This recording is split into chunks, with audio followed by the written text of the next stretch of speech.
This is Ryan and Michelle, and welcome to the Celebrate MarriageCast, where we hope to restore and reclaim godly marriages through honest and real conversations. Yes, welcome. Welcome to episode 29. And Ryan, how exciting. The numbers for the podcast are really snowballing. And we just want to say thank you to our listeners for tuning in, for listening, for subscribing, for sharing with your friends. If you are listening, you are one of over 25,000 subscribers that we now have for the Celebrate Marriage Cast between YouTube, Spotify, Google Podcasts, Apple Podcasts, and last week's episode has 20,000 listens alone. So thank you for really helping us with that mission to reclaim and restore godly marriages. So Ryan, those numbers are mind-blowing. Yeah, incredible. Like the internet is such a strange, but also really cool thing and technology. So thank you for sharing this and thank you for listening today. We've had so many amazing guests lately. Last week, we had Kevin A. Thompson. Ryan, he was incredible. Yeah, it was super a great solid conversation. Yeah. Pastor and author. He wrote the book Stay in Your Lane, such practical tips. So go back and watch that episode if you did not listen to it. Talked about parenting advice and all sorts of just marriage advice, life advice with a common, just a really simple principle that you can apply. So that was last week. And then just looking ahead next week really quick, do tune in. We have David and Helen Smallbone, who are the parents of some people that our listeners have heard of, right, Ryan? Yeah. Do you want to tell them whose parents they are? So they are the parents of some famous musicians that you may or may not know. Rebecca St. James, as well as Luke and Joel Smallbone from the band For King and Country. Amazing.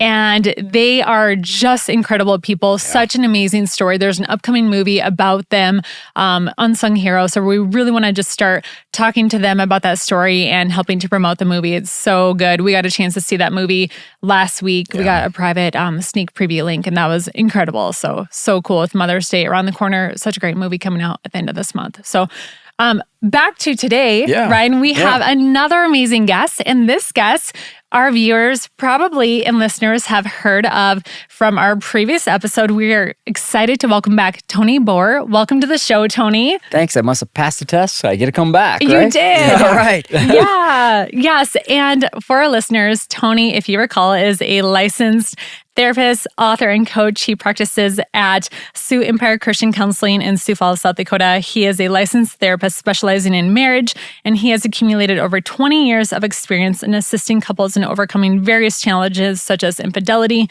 frequent arguments, communication breakdowns, financial struggles, and sexual difficulties. So, Tony, again, so good to have you be back on the show. Thank you for coming today. Thanks for having me. Yeah. Tony, not only a licensed therapist, also a professional soccer player. In my dreams. I told people, like, if I didn't meet my wife and I wasn't over here, my dream would have been to be a professional soccer player. I don't know if that would ever happen, but you can still have whatever dream you want, right? Right. Yeah. Amateur soccer player? Amateur would probably be all right, yeah. Yes, we've seen you out there.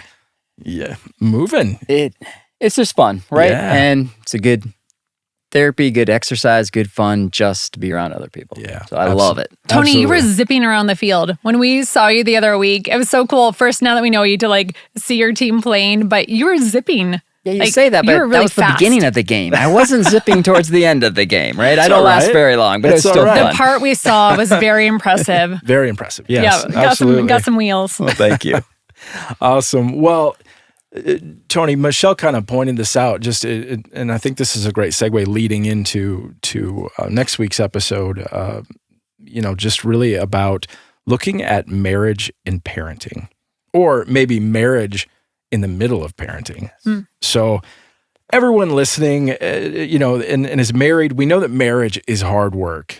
Okay, now when you add in kids, now we have hard work plus figuring out how to raise kids and having them turn out okay. That's every parent's wish is to have kids that turn out okay. Or better than okay. Or better than okay is maybe even average isn't terrible, right? Right.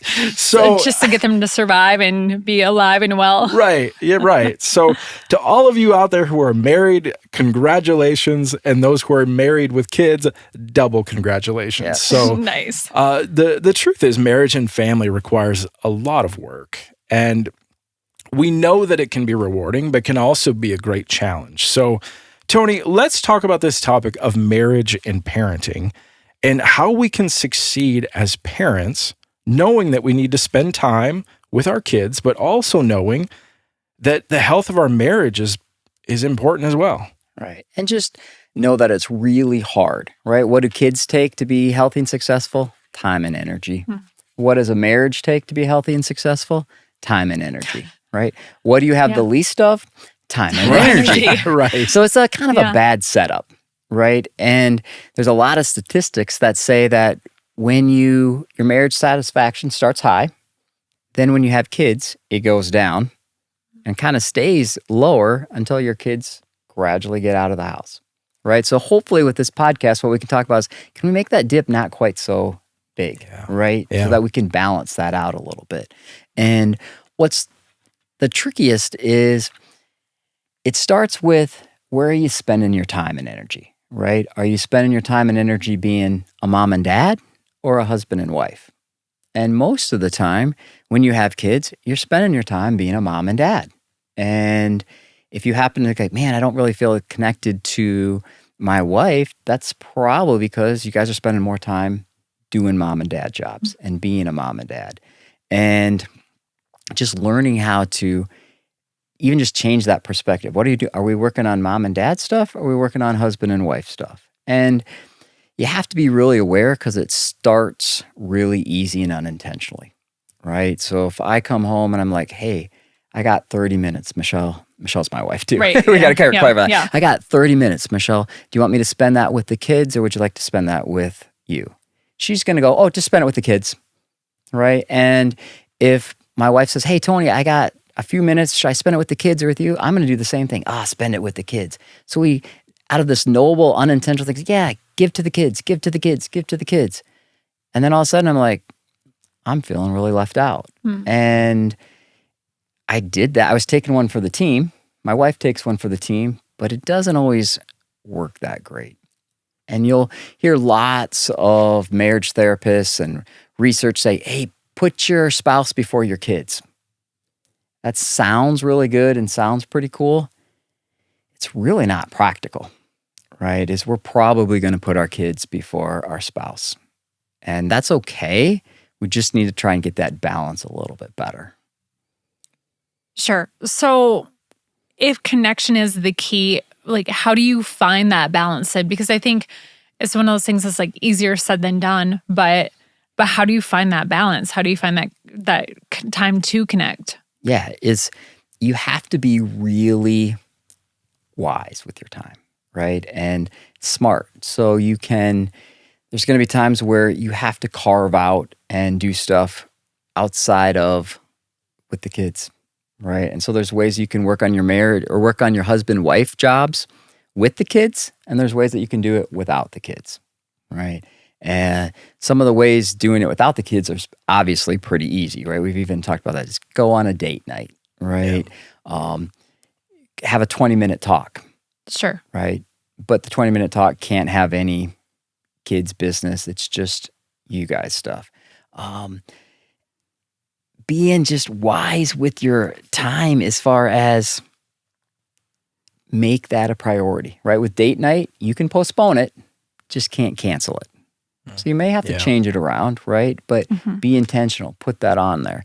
And those are pretty easy ones. They're still hard with time, but the ones that I think are, for me as a marriage therapist, are a little more fun to talk about is how can you be good husband and wife with your kids present in the room? Sure. Yeah. You guys got any ideas before I tell you? I was just trying to think of how we've done that. I feel like we model love and respect to each other. If we have, some kind of disagreement, we're able to work through that in front of them. Yeah, I mean, I think how you handle conflict can be a great lesson. Absolutely. In teaching your kids how to do that. Yeah. And just that's a big one. Teaching your kids how to fight, right? Can you do that in front of your kids? Same thing. It's a great goal to say, hey, never fight in front of your kids. That's really awesome if you can pull it off. Most people can't, right? You're going to have a few fights in front of your kids. Take the time and resolve the stuff in front of your kids. Yeah. Right? Think about growing up. There's lots of times where you'd see your parents having a fight. They'd send you off to your room or downstairs. You wake up in the morning and everything's fine. We have no idea what our parents did, right? Did they just ignore it and go to bed and move on in an unhealthy way? Did they spend an hour talking about things and really hash things out and resolve? You have no idea. So think about that as an option when you're having a fight or an argument in front of your kids. Let's resolve it in front of the kids. Let's teach them that, right? Yeah. And to teach them some boundaries, right? I remember one time my daughter came in and me and my wife were sitting outside and we were having a fight. We were talking. She's like, hey, Dad, I need this. And I'm like, hang on a minute. Me and your mom are fighting. I'll be in there in a few minutes. And she's like, okay. And she walked out. I'm like, oh, I think that was a parenting success, right? She wasn't freaking out. She wasn't crazy. Sure. She's like, I know what you guys are doing. You're just talking. And it was just role modeling that having an argument, having a disagreement isn't terrible and bad, right? And so you can do that in front of your kids. You can even set some boundaries, right? It's like, hey, hang on a minute. We teach our kids to take turns all the time, right? Can you take your turn? Yep, hang on. It's not your turn yet. I'm talking with Mom. You can have Mom in a few minutes. I need her. Those are all cool ways where you set some cool boundaries, show respect and love, and we're teaching parenting things, right? Take your time or take your turn, do some of those things. And you even said love and respect. Another fun one to do is kiss, be flirty, have fun in front of your kids, right? Have them go, ew, gross, I don't like that. They pretend like they don't like it, but they do. Right. But makes them feel that's secure. what we want our kids to see, right? If we talk about parenting, it's like, I want my kids to know that I love my wife and care about her and have fun around her. Right. We can role model that. Sometimes we get so focused on being mom and dad that we kind of forget. We can actually be husband and wife in front of them, and that's really helpful. I think too, because we're modeling what we want them to seek out in a future mate too, right? So if we're teaching them how to fight fair, how to love well, how to show that love and respect, we talked about that last week as well, then that is going to be what they're going to look for. And Tony, I think I was thinking about the example of the fighting. I think for me personally, it's like, I want the kids to know that I do love, respect, and cherish and honor Ryan. So I think just the other week we had something where I was kind of upset about something, and I realized that just what you said, the kids never saw how it turned out. They knew I was kind of frustrated, but they never saw the rest of that. So the next day I was like, hey guys, I just want you to know, I'm sorry about this. Here's what happened. And, I shouldn't have reacted that way to your father, and just stuff like that, where I want to honor Ryan and I want them to see me treating my spouse well. Yeah. Yeah, absolutely. I think it's spot on, Michelle. You're we're modeling what we want them, what we want them to do. Yeah. And as an example, it's the example they have for what their marriage will be. Mm-hmm. Yeah, totally. Last week you talked about how, it's possible for people to break the cycles that they grew up with, but if you kind of work that in reverse, we are modeling what your parents are going, or what your children are going to kind of live out. Yeah, so how can you break that cycle? Yep. And part of that cycle is, we were never taught. We don't know how to do that. Okay, well, part of breaking that cycle is let's show and role model that, right? Yeah. And to do that. And you're doing it well when you get that, hey, we're fighting. I'll deal with you in a few minutes. Okay, cool. Yeah. Right? If you're fighting and your kid goes, oh no, are you guys getting a divorce? What's wrong? It's like, oh, we haven't taught you very well. We're fine. We're okay, right? Yeah. And you talk about, I'm just mad at your dad, but we're okay. We're all right. And there's a lot of those opportunities to kind of teach that. Is like, are you ever mad with me? Yeah. Okay. Do you still love and care about me? Yeah. Okay. Can I be mad at your mom? Yeah. Mm-hmm. And can I still love and care about her? Yeah. And so it's like, can we talk this through? Can we do that? And so even having the kids around or just being, they don't have to be like listening to every little piece of that, but to see is like the world isn't ending when you're frustrated. Yeah. Right. Yeah. And you want to hear that from your kids, right? Yeah. If your kids are mad or upset, you want to hear that. You want to hear that from your spouse. And sometimes it doesn't always come out nice and smooth and kind and cool. Our kids don't always say it nice, kind, and cool. We're not always going to say it nice and kind and cool. But ultimately, we want to hear that. And so it's just role modeling and practicing. And the cool part is that's all parenting, but it also builds your connection with each other.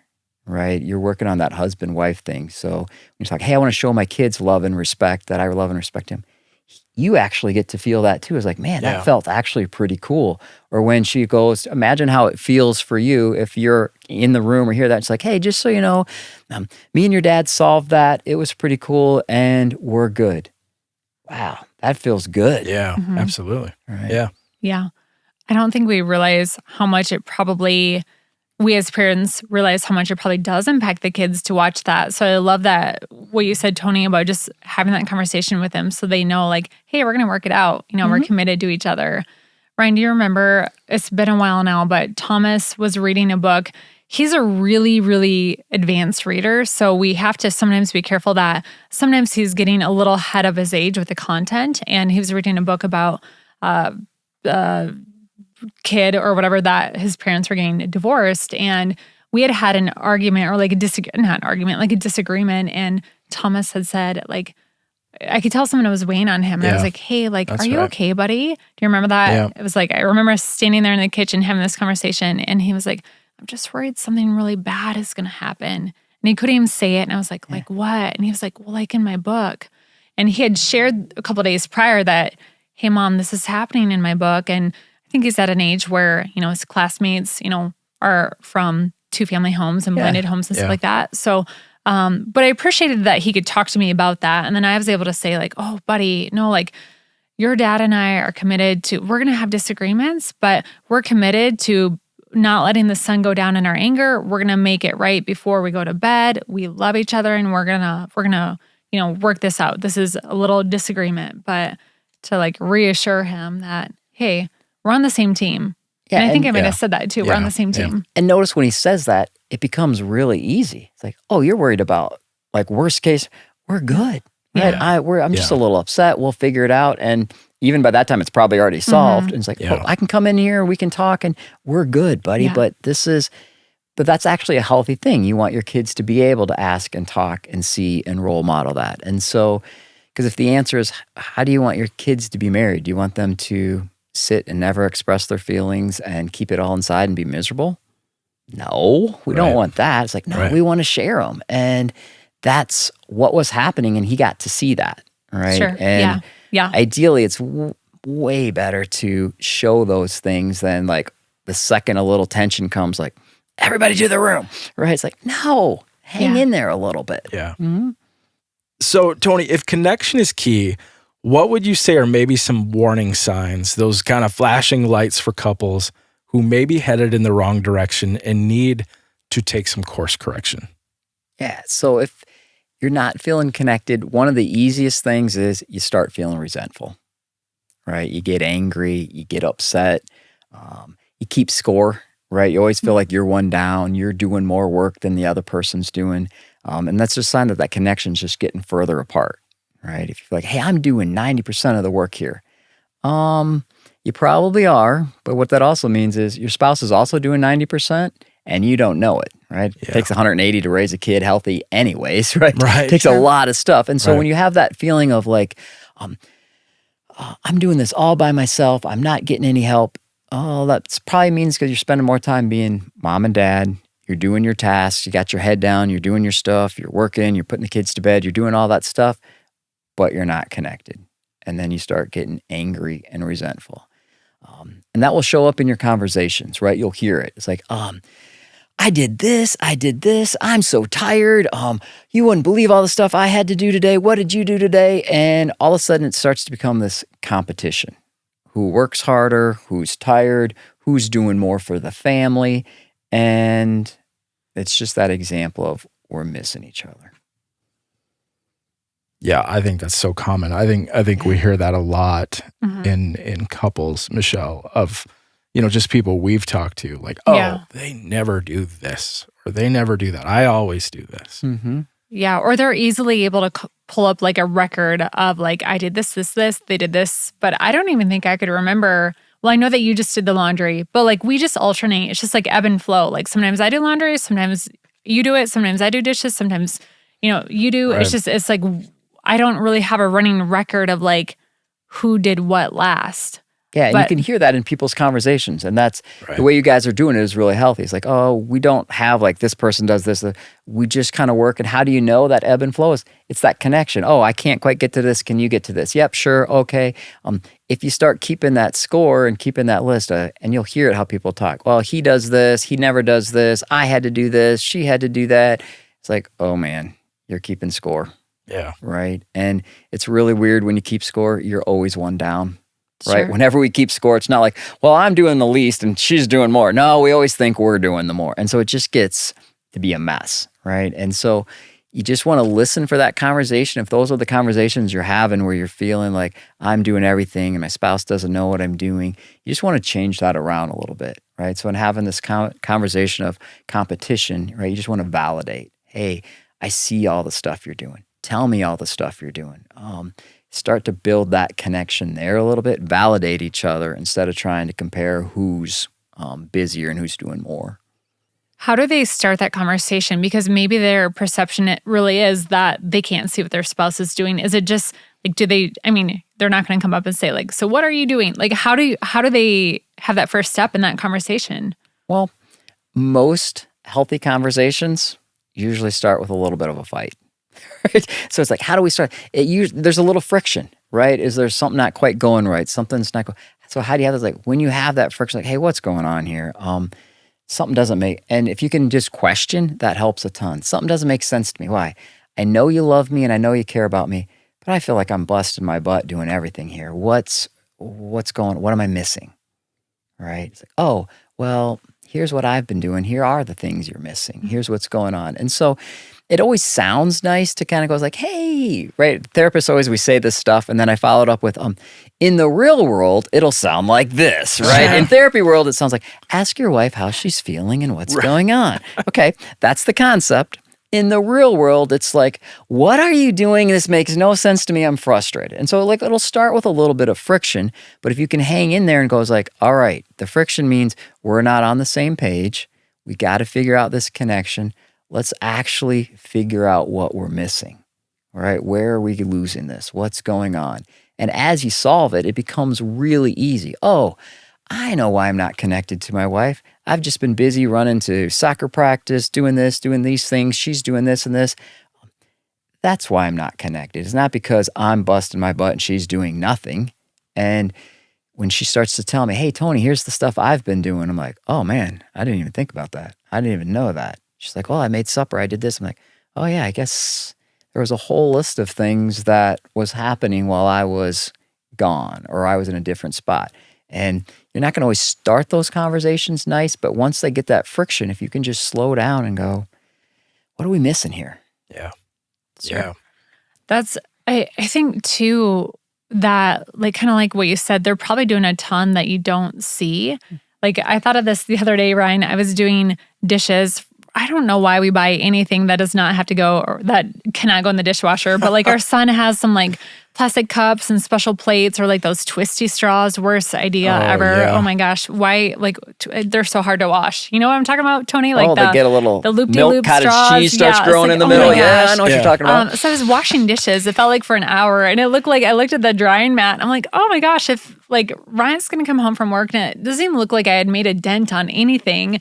But yeah, I had been washing dishes and making dinner for over an hour, maybe hour and a half. And I felt like I had so little progress to show, but I was working really hard. But I thought about that. Like, gosh, things just take a long time to do. Yeah. But we've had those conversations where usually it originates from me because I tend to feel a little more overwhelmed easier, or at least I vocalize it. But I think we've had those where it's kind of like, oh my gosh, I did this and this and this and this. And you'll just respond with lovingly. You'll say, well, usually pretty lovingly.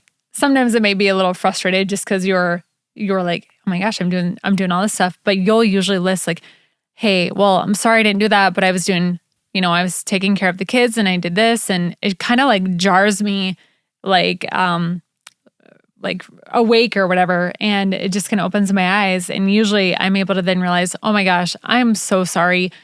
I had totally forgotten that you did all of that, or I'm not giving you enough credit where credit's due. And those have been healthy conversations. Yeah. I mean, I think for me, one of the things that's really helped immensely, I think, in connection is gratitude. And we've been through seasons. I feel like we were actually we had an appointment this morning and we were talking about kids and sleeping. And, tax appointment, very fun. Yeah, very fun. But we had a very long season of not sleeping. So both time and energy was very deficient. But it's one of those things that I think I worked really hard on, and I wanted to see and appreciate when you did something. Of, hey, Michelle, I noticed you did the dishes. Thank you so much. That's a huge help. Not saying that wasn't a difficult time, because again, we were so sleep deprived for years on end. So it's a challenge, but that was one thing that I know helped me immensely of, okay, I'm going to look for one thing and I'm going to say thank you for whatever that thing is. And whether it's whatever, making the bed. You didn't have to look very hard for that one thing. No, but what I'm saying is it's that easy. Yeah. I mean, to help. And that's how you build that connection, right? Is if you look for that, you're going to find it. So if you look for all the stuff you're doing and you're keeping score and how much you're doing, you'll see that, and that'll cause you to be angry, resentful. If you do what you're doing, it's like, hey, I'm going to look for something that she's doing. It's there. You'll see it, right? You won't miss it. Yeah. And so that's just how you build that connection, is look for those things. Look for those husband-wife things where you can do those compliments, because they're there, especially with kids, because you guys are working your butts off when you have kids going on. Tony, this has been really helpful. Do you have any final thoughts for our listeners today? Just know when you're in the middle of parenting and marriage, it's going to be hard, right? So just look for those times. You're never going to get it balanced perfect, right? But spend a little time looking for those opportunities, looking for those spaces where, oh, that's right, I got to deal with my spouse as a husband or wife instead of a mom or a dad. And just look for those moments and pay attention to that. And some days you're going to do great at it. Some days you're going to do not so well at it. But a lot of couples that I'll hear in my office like, oh, we have a problem. We're not connected. We're this. And I start asking a few questions. I'm like, how many kids you got? What's going on? What's happening? I'm like, just so you guys know, that's normal, right? Is the reason you're feeling disconnected and you're kind of questioning your marriage because you're just spending a lot of time working on mom and dad, which isn't terrible and bad, but it's actually kind of helpful, because if we just change it a little bit, put some of that effort into husband and wife, you guys are going to start to feel connected again. And so it's just being aware of that. Yeah. Making sure you kind of flip your, not flip your priorities, but have intentional time invested into your spouse. Yeah. Tony, do you want to talk about resources, your book, or your social media, or where people can follow you? Yeah, I have a book. You can go, TonyBoer.com is probably the easiest. I have You Are Okay at Tony Boer, which is on Instagram. And I just have a new thing out there. I do a lot of like marriage little tidbits and stuff, but I'm doing date night questions. So there's going to be one question a week where you can ask your spouse something that it's not related to kids or parenting, where you just have some fun little stuff where you can have some conversations and do some of that. So that's very lots fun. of cool little resources out there. That's cool. And your book, The Marriage Manual. Yeah. Very cool. That's cool about the date night. The date night question. Yeah, I think it's fun. I've gotten a lot of good feedback on it. So. Very cool. What's this week's question? Or maybe I don't know. Need to go there. Okay, well, you need to go there to see then. Look, okay, awesome. A little suspense. Awesome, very cool. Well, hey, for our listeners, if you have a question that you would like to ask Tony, ask the counselor, we would love to hear that. So, Tony, we'd love to have you back to help answer these questions. So please call and leave us a message on our call line, or you can text that in as well. And that number is 605-9 951-0110. We will put that in our show notes. So text in a question for Tony and we can get to that in an upcoming episode. And thank you so much for joining us today. To our listeners, Tony, thank you for joining us having me again. and being back. For our listeners, if you need additional help or marriage resources, you can find us at celebrate.church/marriage. And we hope that you have a great week, and we will see you again on 5 Minute Friday.